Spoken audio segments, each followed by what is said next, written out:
शं शनिश्चराय नमः। ओम शं शनि। सभी साथियों को नमस्कार। ज्योतिष विज्ञान के कार्यक्रम में मैं किशोर नाझा आप सबका हार्दिक अभिनंदन करता हूं। मित्रों, 2025 में शनि देव का गोचर मीन राशि में होने वाला है। मीन राशि में गोचर होने से कौन सी वो राशियां होंगी जिनको शनि देव ज्यादा परेशानी दे सकते हैं। तो ज्यादा परेशानी किस स्थिति में देते हैं? पहली स्थिति तब बनती है जब किसी की राशि पे 7.5 आती है, और दूसरी परेशानी तब आती है जब किसी राशि के ऊपर अढ़ैया आती है।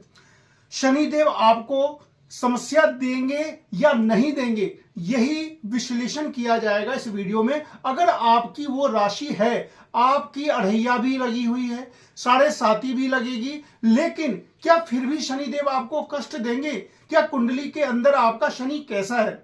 अगर आपका शनि कुछ ऐसी स्थिति में है तो शनिदेव आपको बिल्कुल भी कष्ट नहीं देंगे, उल्टे आपको उस 7.5 के दौरान भी बहुत बड़ा फायदा पहुंचाएंगे। लेकिन अगर शनिदेव आपकी कुंडली में, आपके जन्मकालीन कुंडली में, जो अभी मैं बतलाऊंगा उस पोजीशन में है, और साथ ही साथ शनिदेव की ही अंतरदशा भी चल रही है, तो आपको विशेष रूप से सावधान रहने की आवश्यकता है मार्च के बाद, और आपको शनि का उपाय निश्चित रूप से करना पड़ेगा।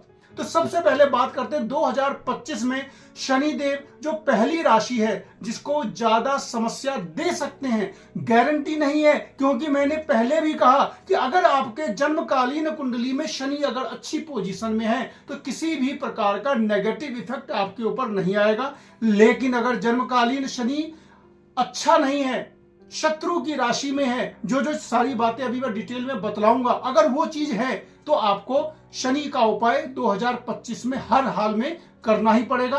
क्या उपाय करना पड़ेगा वो भी बतलाऊंगा। सबसे पहली जो राशि है मित्रों, वो है धनु राशि। धनु राशि यानी कि बृहस्पति आपके लग्नेश होते हैं, और आपकी राशि से चौथे भाव में शनि देव का गमन होगा, ट्रांजिशन होगा, गोचर होगा।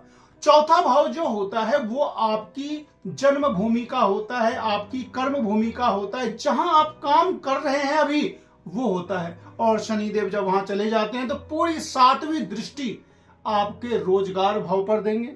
रोजगार भाव यहां पे शनिदेव बैठे हुए हैं, 7वीं दृष्टि आपके रोजगार पे देंगे। इसका मतलब ये हो गया कि रोजगार में बाधा तो देंगे। अब किसको देंगे?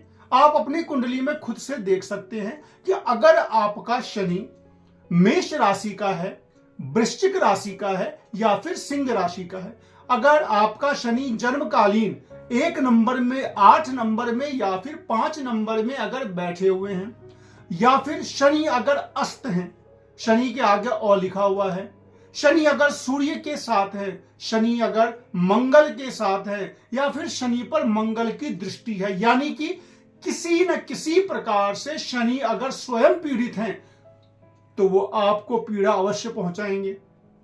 यहां पे फैमिली से दूरी करवाएंगे, क्योंकि आपके घर के स्थान में अपमान करवा सकते हैं। नौकरी में परेशानी, शत्रु और रोगों की अधिकता हो सकती है, क्योंकि छठे भाव पर में शनि की तीसरी दृष्टि पड़ेगी।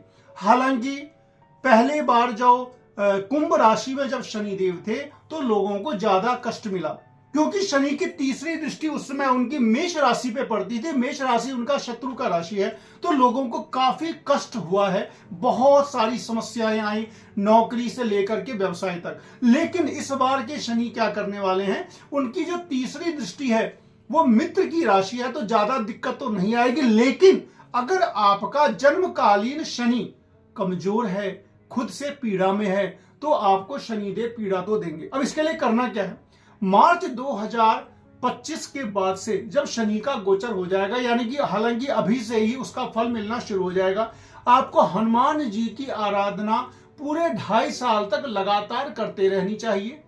हनुमान जी की आराधना में हनुमान चालीसा पाठ कर सकते हैं, सुंदरकांड कर सकते हैं, बजरंग बाण कर सकते हैं, और जो शनि देव का छोटा सा तांत्रिक मंत्र है ओम शम शनिश्चराय नमः, इसका 108 बार आपको रोजाना जाप करते रहना होगा। और 2.5 साल के लिए, चूंकि शनिदेव अगर जिसकी कुंडली में ज्यादा पीड़ा देने वाली स्थिति बना रहे हैं, उनको काले घोड़े का नाल अपने घर में लगा लेना है, और शनिदेव की और हनुमान जी की पूजा करते रहेंगे। इतना आप करते रहेंगे तो नेगेटिविटी आएगी जरूर लाइफ में, लेकिन उसकी तीव्रता काफी कम होगी।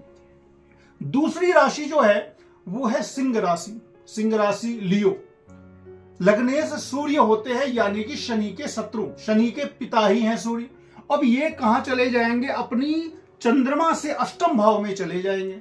चंद्रमा से अष्टम भाव में जब कभी शनिदेव जाते हैं तो अढ़ैया लगती है पूरे 2.5 सालों के लिए। और इनकी भी तीसरी दृष्टि आपके रोजगार पर पड़ेगी, आपके फैमिली पर पड़ेगी। यहां पर फैमिली हो गया, यहां पर आपका रोजगार हो गया, और यहां पर भी पड़ेगी। तो इस तरीके से 3 जगह जो तीसरी, 7वीं और 10वीं दृष्टि जब पड़ेगी तो उससे आपको क्या क्या नुकसान हो सकता है। पहला क्या हो गया? सेकंड हाउस जो मित्रों होता है वो होता है बैंक बैलेंस का, तो धन हानि करवा सकते हैं। सीधी सी बात है कि शनि की दृष्टि पड़ गई, शनि की दृष्टि जिस भाव में पड़ी वहां पे नुकसान। तो बस इस बार मैंने पहले भी कहा कि शनि का एक चीज अच्छा है कि इस बार जहां जहां दृष्टि पड़ रही है वो शत्रु का घर नहीं है, तो बड़ा नुकसान कहीं पर भी नहीं होने जा रहा।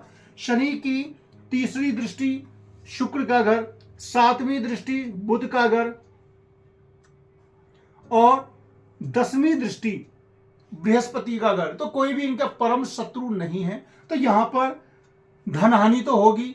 आपकी कुंडली में अगर वही शनि अगर 1 नंबर, 8 नंबर या 5 नंबर का होगा तो ज्यादा प्रॉब्लम है। कार्यों में असफलता मिलती है, जो भी काम करेंगे उसमें असफलता मिलेगी। नौकरी में भय मिलता है, क्योंकि नौकरी में भय मिलेगा, आपको पूरे साल सावधान भी रहना होगा, क्योंकि नौकरी में भय क्या होता है? जहां आप काम करेंगे वहां पे परेशानियां अपने आप आनी शुरू हो जाती है, खासकर तब जब शनि आपके लग्न कुंडली में मेष राशि के, वृश्चिक राशि के या फिर सिंह राशि के हों, और साथ ही साथ शनि देव की ही अंतरदशा भी चल रही हो।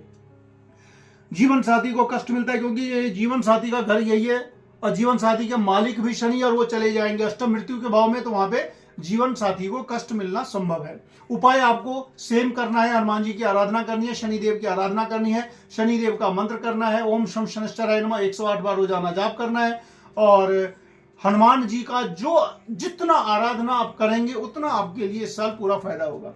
तीसरी राशि जो आती है वो आती है मेष राशि। मेष राशि बिल्कुल बची हुई राशि थी, बिल्कुल एकदम से कूल राशि थी अभी तक, लेकिन मेष राशि पर अब शनिदेव 7.5 के रूप में पूरे 7.5 साल के लिए आ रहे हैं, क्योंकि द्वादश भाव में शनि 30 मार्च 2025 को आ जाएंगे। अब सीधी सी बात है, मेष राशि यानी कि मंगल का घर, तो मंगल के घर में, मंगल की राशि वाले को अगर शनिदेव पीड़ा देंगे तो निश्चित रूप से ज्यादा देंगे। तो मेष राशि वालों को सावधान रहने की आवश्यकता है। सावधानी, मैंने हमेशा ये कहता हूं कि हर किसी को समान फल नहीं मिलता है। जन्मकालीन कुंडली में आपका शनि कैसा है, अभी आज ही अपना शनिदेव को आप देखें कि कहीं वो मेष राशि का तो नहीं है, कहीं वो सिंह राशि का तो नहीं है, कहीं वो वृश्चिक का तो नहीं है, कहीं अस्त तो नहीं है, कहीं शत्रु से घिरा हुआ तो नहीं है, कहीं शत्रु से दृष्ट तो नहीं है, कहीं शत्रु के नक्षत्र में तो नहीं है। तो ये सारी चीजें आराम से आपको पता चल जाएगी, खाली आपको देखना होगा कि शनि मंगल और सूर्य से संबंध ना बने। तो घर से दूरी करवाएंगे, क्योंकि 12th हाउस हो गया। संबंधियों से मतभेद करवाएंगे, संबंधियों से मतभेद इसलिए करवाएंगे क्योंकि तीसरी दृष्टि इनकी भी फिर फैमिली पे ही पड़ रही है, तो फैमिली से दूरी और संबंधियों से मतभेद। व्यय करवाएंगे अनावश्यक, 12th हाउस में शनि का जाना अनावश्यक व्यय हो जाएगा। स्वास्थ्य की भी परेशानी आएगी, और संतान हेतु भी परेशानी करता है जब शनि 7.5 स्टार्ट करते हैं तब। अब बात करते हैं मीन राशि की। तो मीन राशि के भी आपके समझिए कि लग्न में ही आ गए हैं मीन राशि वालों के लिए। अब ये दूसरा चरण चलेगा, पहला तो खत्म हो गया, दूसरा चरण चलेगा। तो मीन राशि में लग्न में ही शनि आ गए। अब इसमें क्या होगा? लग्न यानी कि आपका ब्रेन, यानी कि आपका पूरा जो आपका जो मस्तिष्क है उसको पूरी तरीके से प्रभावित कर देंगे शनिदेव। मानसिक और शारीरिक पीड़ा दे देंगे। जीवन साथी पर दृष्टि पड़ रही है, तो जीवन साथी से झगड़ा, क्लेश, किसी भी प्रकार की समस्या करवा सकते हैं। उसके बाद कार्यों में असफलता देने का काम तो है ही जब वो 7.5 में या अढ़ैया में आते हैं। तो ये सारी चीजें खास करके इन 4 राशि वालों पर जो अढ़ैया और 7.5 का जो प्रभाव पड़ेगा, इससे आपको बचना है। शनिदेव की आराधना करनी है। पीपल में हो सके, अगर संभव हो तो आप हमेशा शनिवार को पीपल में जल दें। और हनुमान जी की आराधना करें। हनुमान जी को मंगलवार के दिन सिंदूर अर्पण करें, सुंदरकांड का पाठ करें, हनुमान चालीसा पाठ करें, ओम सम शनैश्चराय नमः इसका 108 बार जाप करें। और अगर किसी को बड़ी समस्या लग रही है तो कमेंट में आप मुझे कर दें, व्हाट्सअप कर दें, मैं आपको शनि कवच भेज दूंगा, ओरिजिनल गीता प्रेस वाला। तो शनि कवच अगर आप रेगुलर करेंगे तो भी शनि की पीड़ा से आपको मुक्ति मिल जाएगी निश्चित रूप से। शनिदेव कहते ही हैं कि मैं आता हूं, ठीक है, अगर तुम सही सलामत रहोगे, सही धर्म पर रहोगे, सात्विकता के साथ रहोगे, मेरी पूजा अर्चना करोगे, हनुमान जी की पूजा अर्चना करोगे, तो मैं तुम्हारा कुछ भी नहीं बिगाड़ूंगा और जाते समय या फिर उस समय भी आपको बहुत कुछ दूंगा। मित्रों, लाइक शेयर सब्सक्राइब जरूर करें। मिलते हैं फिर अगले वीडियो में, तब तक के लिए नमस्कार।